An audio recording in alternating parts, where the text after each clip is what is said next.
Bueno.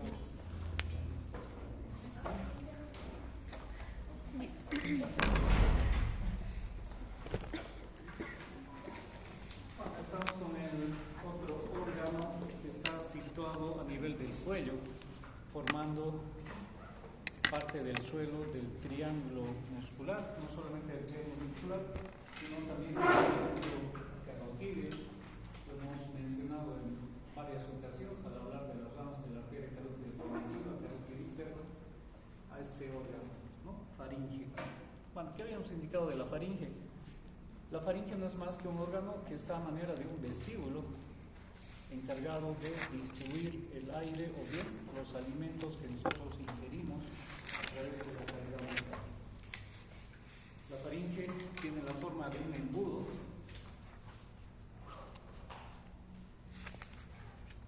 que va reduciendo su diámetro de superior a inferior. Bueno, posteriormente va a estar en relación con la columna vertebral, anteriormente estará en relación con una serie de órganos que los hemos ido describiendo, como son las fosas nasales, la cavidad oral y también la laringe, órgano últimamente estudiado. Bueno, las funciones de la faringe no solamente es la relacionada a ser el vestíbulo entre el aire y los alimentos que nosotros deglutimos. La faringe también actúa como un órgano relacionado a los oídos, vale decir, va a presentar una comunicación con los oídos. Cuando nosotros hacemos cierto tipo de movimientos a nivel de la faringe, pues podemos de alguna manera, ¿no?, permeabilizar los oídos, y eso se debe justamente a la comunicación. A nivel de la faringe vamos a encontrar diferentes órganos que están relacionados también con el sistema inmunológico de las personas. Aquí vamos a encontrar una gran formación de linfáticos. Bueno, en la imagen nosotros estamos observando la función que tiene la faringe relacionado en este caso a la deglución de los alimentos, ¿no? Cómo se cierra la laringe en el momento de la deglución. Para eso pues existe un ascenso de algunos músculos de la faringe que van a estar relacionados con la lengua, formando una especie de válvula a nivel de la laringe, justamente impidiendo este paso de los alimentos por la vía aérea. Bueno, vamos a estudiar entonces un poquito a la faringe. Bueno, ¿qué características tiene la faringe? Bueno, la faringe, decíamos, es un órgano que tiene la forma de un embudo, y aquí justamente se lo ha comparado con aquello, ¿no? Entonces tiene una base superior, tiene un vértice inferior. La faringe es sumamente larga. Si nosotros medimos desde la base del cráneo, que es el límite superior, el límite inferior va a estar aproximadamente a nivel de la sexta vértebra cervical, borde inferior de la sexta vértebra cervical. Tiene una dimensión aproximadamente de 15 centímetros de longitud, que estos, en relación con los movimientos que tiene, en algún momento se va a cortar. ¿En qué momento? Cuando se está deglutiendo, ¿no? Entonces, cuando se degluten los alimentos, la faringe se acorta. ¿Cuánto? 3 centímetros aproximadamente, llegando a medir unos 12 centímetros cuando la faringe está en contracción. La faringe es más ancha hacia arriba, evidentemente. A medida que va disminuyendo también su diámetro transversal. Si nosotros medimos el diámetro transversal, aquí, en la parte superior, lo vamos a medir aproximadamente de 4.5 centímetros. Bueno, esto es una comparación simplemente, no vayan a pensar que esto es la faringe, ¿no? Esto es una comparación simplemente, ¿sí? Esto va desde la base del cráneo hasta la sexta vértebra cervical, entonces es una comparación. Aquí en la parte superior nosotros llegaríamos a medir aproximadamente 4.5 centímetros. Si nosotros vamos disminuyendo a nivel de la cavidad oral, por ejemplo, esto está entre los 4 centímetros, y a nivel inferior, con su continuación, que en este caso es el esófago de la faringe, llega a medir aproximadamente 2 centímetros. Entonces ven ustedes cómo va reduciéndose de 4, 5 centímetros hasta 2 centímetros aproximadamente en su diámetro transversal. Tenemos un corte sagital de la faringe. Estamos observando justamente las relaciones que tiene la faringe, estamos observando su límite superior, estamos observando sus relaciones anteriores y sus relaciones posteriores. En un inicio decíamos que la faringe es un conducto en realidad que tiene la forma evidentemente de un cono, está abierto hacia adelante, cerrado hacia atrás, cerrado hacia arriba y con una continuación con el esófago. Entonces todo esto es la parte abierta de la faringe. Bueno, ¿con qué órgano se va a poner en relación entonces con los cuales forma parte de las paredes? Posteriormente, ¿con qué está en relación? ¿Qué estamos encontrando aquí? Las vértebras, la columna vertebral, las vértebras cervicales. Superiormente, la base del cráneo, ¿no? Estamos observando aquí la base del cráneo. Estamos observando en este caso qué hueso es este, el esfenoides, ¿no? Entonces está formando parte de su pared superior. Y hacia adelante, evidentemente, es abierto, se pone en relación con las fosas nasales. Aquí estamos observando justamente las fosas nasales. Se pone en relación con la cavidad bucal y también órgano estudiado ayer, la laringe. Todo esto ya corresponde al esófago. Bueno, evidentemente 15 centímetros de longitud. Vamos a ver los medios de fijación que tiene la faringe. En esta imagen nosotros estamos observando cómo la faringe está constituido. Bueno, desde aquí es, ¿verdad? Porque esto ya es la columna vertebral. Entonces, ese es tipo en realidad la faringe. Entonces, ¿cuál es la constitución que tiene la faringe? Bueno, la faringe está constituida principalmente por una membrana y músculos. Entonces, la faringe no es más que una membrana muscular o músculo membranoso, pero ya estamos indicando que es una membrana muscular. Entonces, como es una membrana muscular a manera de un conducto que tiene la forma de un embudo, que tiene la forma de un cono abierto hacia adelante, entonces hacia arriba tiene que tener un medio de fijación, se tiene que estar insertando en la vida. Hacia atrás también va a tener un medio de fijación y hacia adelante pues simplemente se va a abrir, se va a continuar con los órganos vecinos, en este caso fosas nasales, cavidad oral, laringe. Entonces, ¿cuáles son los medios de fijación? Tendrá un extremo superior, que es un medio de fijación importante para que nosotros podamos ubicar. Fíjense ustedes, aquí estamos observando justamente el extremo superior, estamos observando la base del cráneo, es una vista inferior de la base del cráneo. En esta base del cráneo nosotros podemos observar justamente estas formaciones, ¿no? Que conocemos bien, ¿qué es esto? La apófisis pterigoides, esta es la lámina interna, esta es su lámina externa.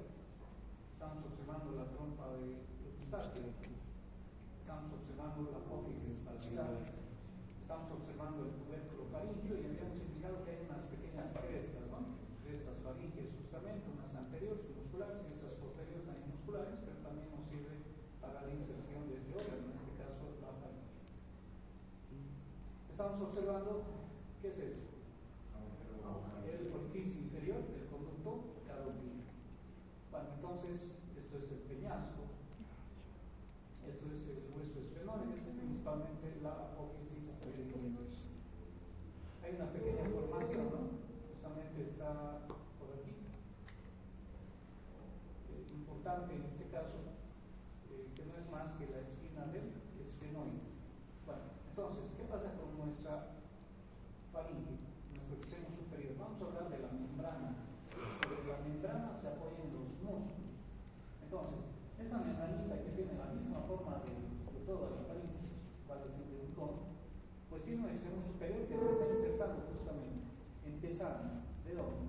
Empezando del tubérculo faríngeo, se dirige hacia atrás, muy próximo al peñasco. Este es el vértice del peñasco.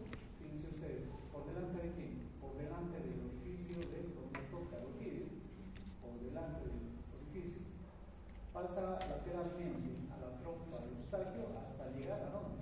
A la lámina interna de la apófisis pterigoides. Bueno, y esto sucede también en el lado contrario. Entonces está tomando una inserción a este nivel. A esto se llama inserción del extremo superior.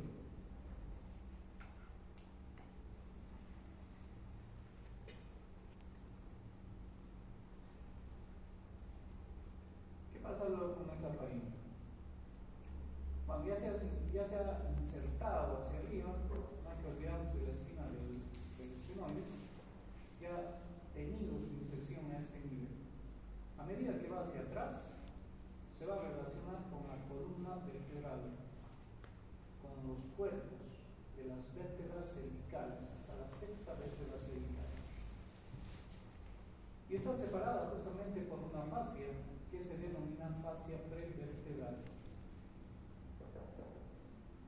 Entonces también tiene una inserción a ese nivel, está separado del cuerpo de las vértebras, fascia prevertebral. Eso hacia atrás. Hacia adelante. Bueno, en realidad, adelante, en su parte anterior está abierta. Entonces, vamos a encontrar una especie de bordes. Vamos a encontrar una especie de bordes irregulares, ¿no? Y estos son esos bordes irregulares, que no es más que el borde anterior de la faringe, porque pared anterior como tal no existe. Existe pared lateral. Entonces, la faringe en realidad, esta membrana, tiene un extremo superior, tiene una pared posterior, evidentemente tiene paredes laterales, y esas paredes laterales terminan en unos bordes anteriores. Estos bordes anteriores se van a ir fijando de manera irregular en los órganos vecinos. ¿Qué órganos vecinos? De arriba hacia abajo. A ver, aquí primero, ¿qué es esto? La mandíbula. Se va a insertar en la cara interna de la mandíbula, de la rama de la mandíbula, muy próximo a su borde inferior. Luego se va a insertar en este otro vecino, hioides. Se va a insertar en las astas mayores. Sigue descendiendo, nos vamos a encontrar muy pronto con este cartílago. ¿Qué cartílago es este? Tiroides. Borde posterior del cartílago tiroides, lógicamente astas superiores, astas inferiores. Seguimos descendiendo, vamos a llegar a dónde? Vamos a llegar al cartílago cricoides, a la placa lateralmente, al tubérculo que tiene la laringe en su parte posterior, pues lateralmente se va a insertar esta membrana. Como ven ustedes, esta membrana es sumamente irregular, pero al final es un medio de fijación que tiene la faringe. Entonces, esta es la otra inserción anterior que tiene la faringe, bordes anteriores. Bueno, tiene un seno inferior, evidentemente tiene un seno inferior. ¿Con qué se continúa? Con el esófago. Entonces, el otro medio de fijación vendrá a ser la continuación que tiene con el esófago. Bueno, sobre esta membrana se están apoyando, se están insertando los músculos de la faringe. Y dentro de los músculos de la faringe vamos a encontrar músculos elevadores de la faringe y músculos constrictores de la faringe.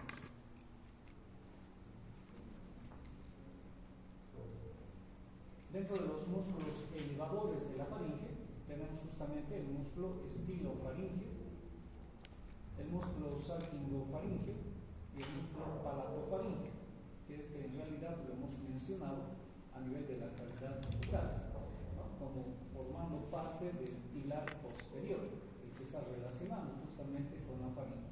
Porque hay otro pilar, ¿no? ¿Cómo se llama? Pilar palato-gloso. Ese es el anterior.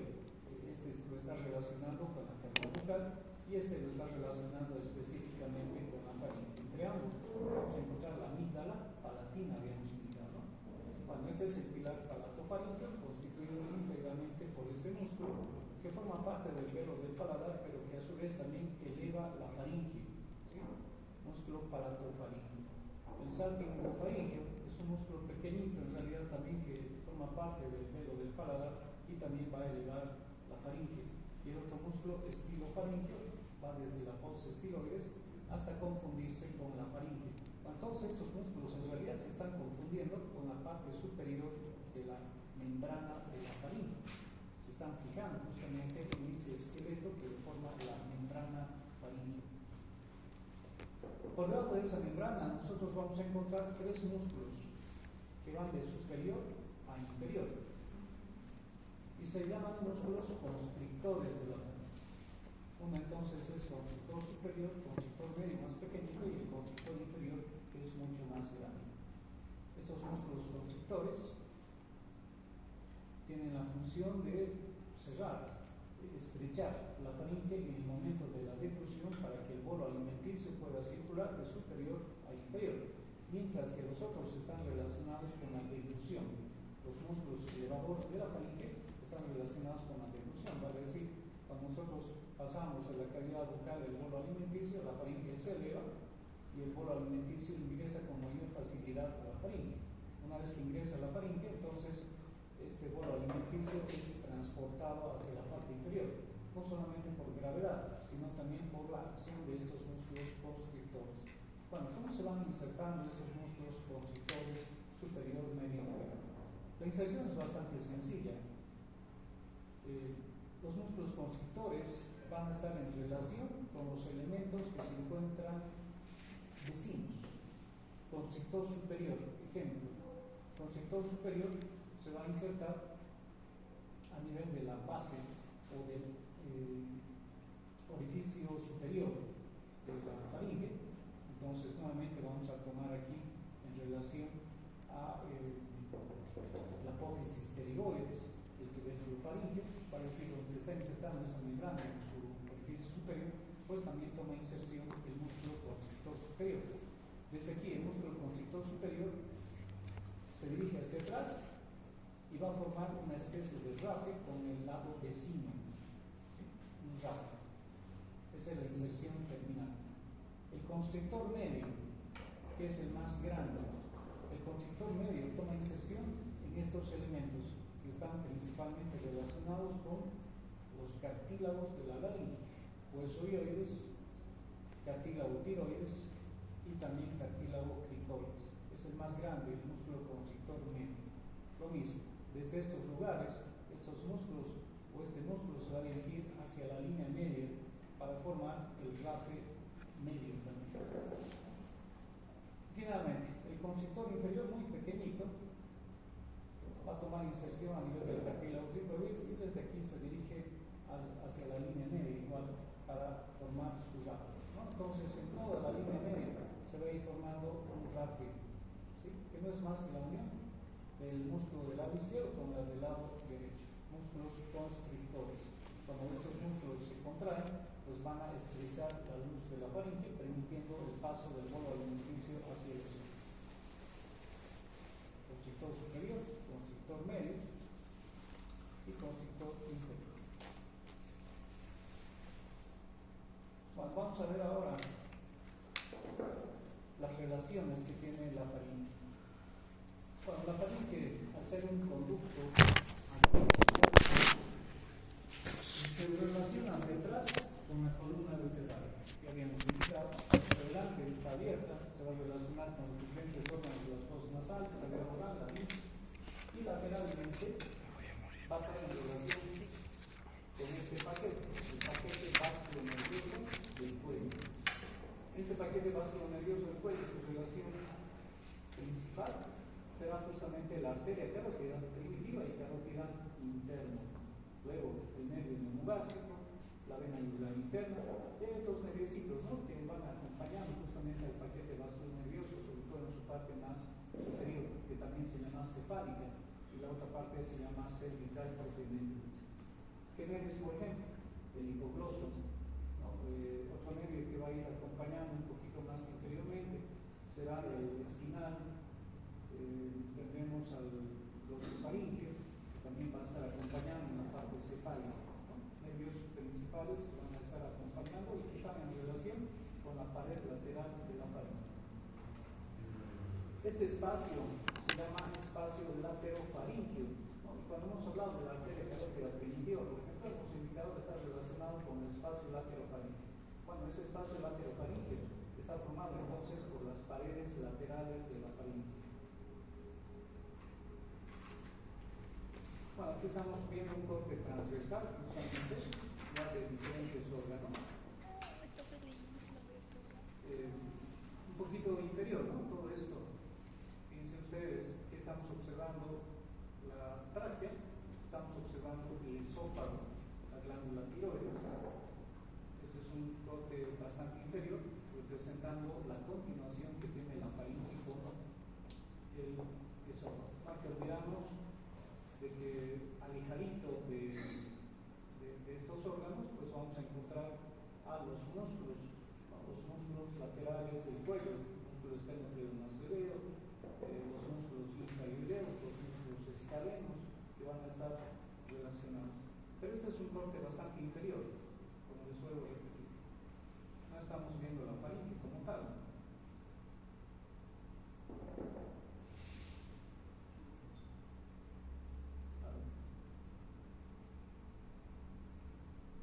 Nuevamente, la relación lateral de las paredes laterales.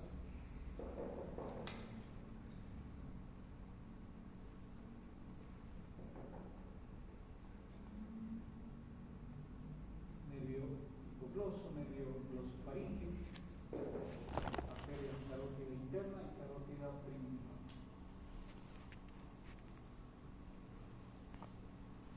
Bueno, si nosotros seccionamos esa membrana, seccionamos los músculos, vamos a ver esto por dentro, ¿no? Y esa es la endofaringe. Y la endofaringe topográficamente se la divide en tres compartimientos. Uno superior, que está relacionado con las fosas nasales, eso es la nasofaringe.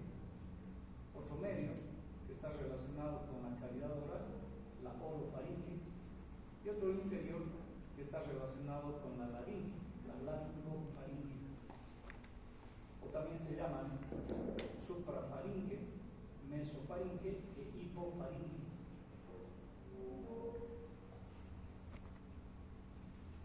Bueno, ¿cuáles son los límites de cada una de estas regiones? ¿Qué vamos a encontrar en cada una de esas regiones ya viendo la faringe por dentro? Empezaremos con la parte superior,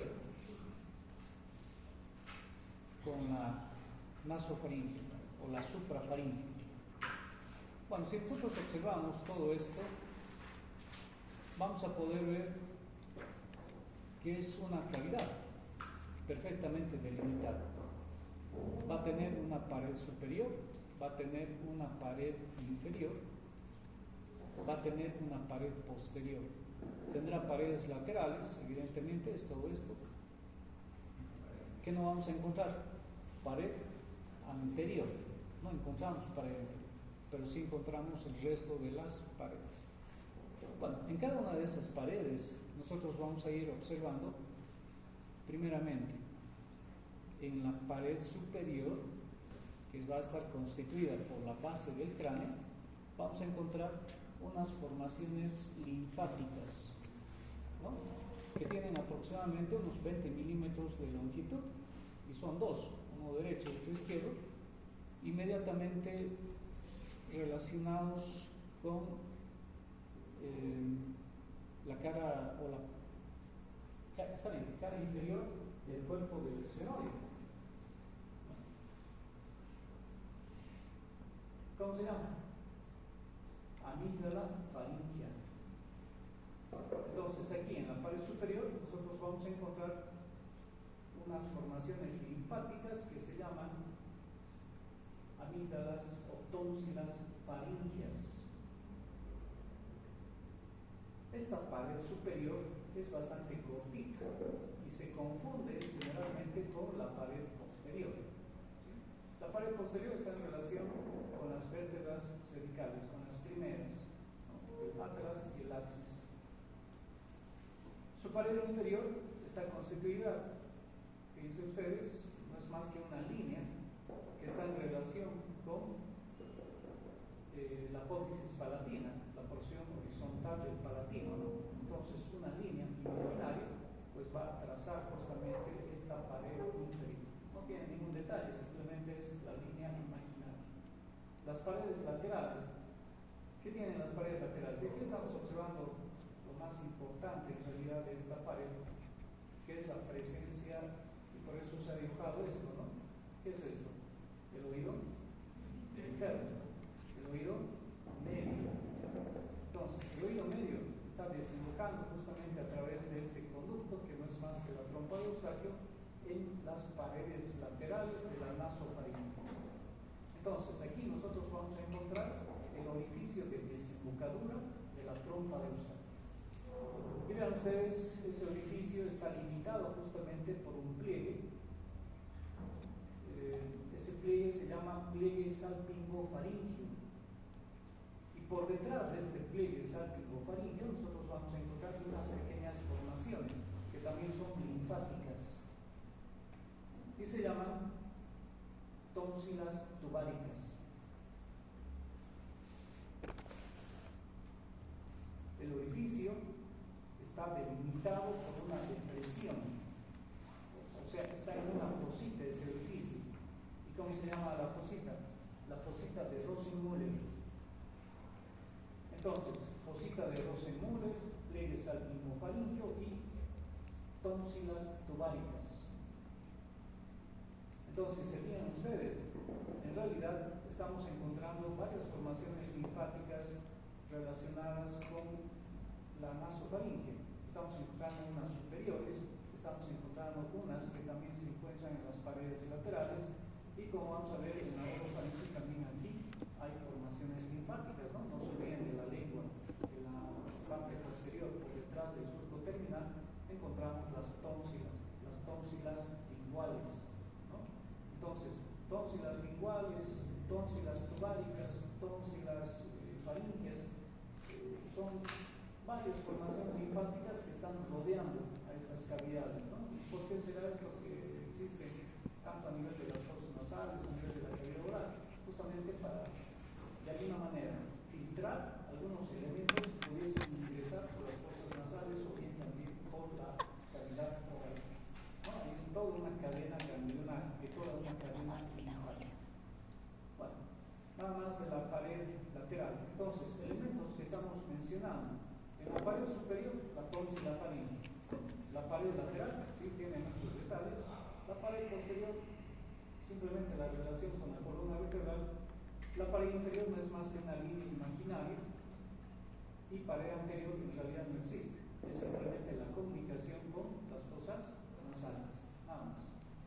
Vamos al otro compartimiento. Bueno, aquí podemos observar en ese preparado, realmente son los elementos que nosotros decíamos. Estamos observando la pared posterior, la relación con las dos primeras vértebras cervicales. Esta es la pared superior, su pared anterior y su pared inferior. Bueno, y aquí es donde encontramos justamente la desembocadura, ¿no? Aquí se puede ver mejor justamente la fosita de Rosenmüller. Difícilmente nosotros vamos a poder observar este orificio de la que estamos haciendo referencia. Tenemos que introducir una sondita, una especie de endoscopio para poder observar la desembocadura de la trompa de Eustaquio. ¿Por dónde lo vamos a hacer? Justamente por las fosas nasales, ¿no? Y es lo que hace el otorrino, ¿no? Cuando el niño constantemente tiene dolor de oído, constantemente tiene inflamaciones, supuraciones del oído, entonces sospecha de que estas formaciones linfáticas están muy grandes. Y si son grandes de por sí,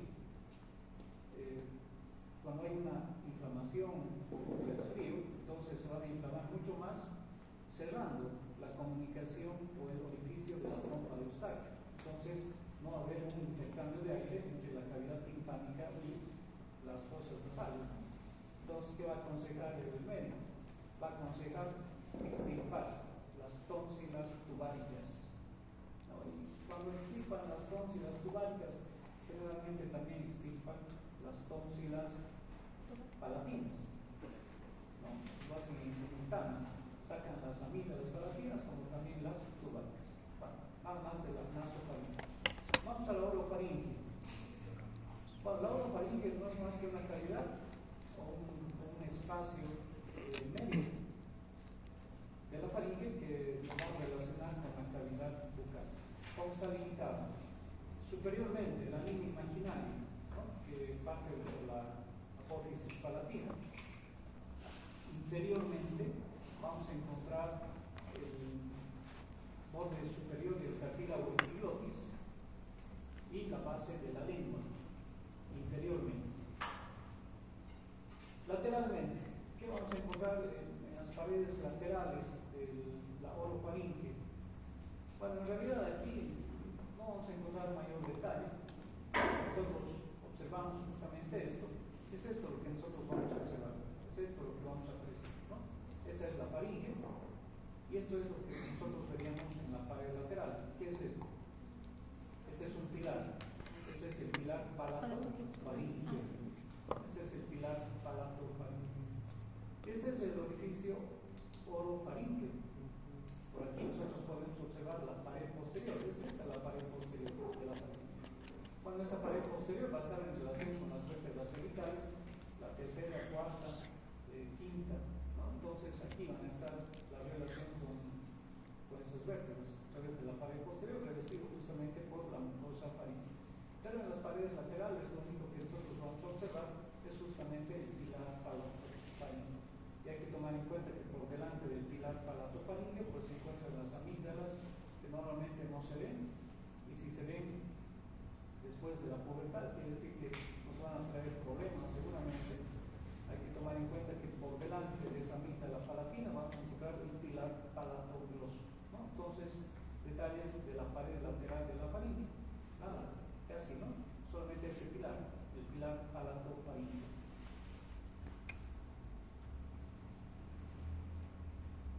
Vamos con la parte más inferior, la laringofaringe. Bueno, la laringofaringe ya es la comunicación que tiene con la laringe.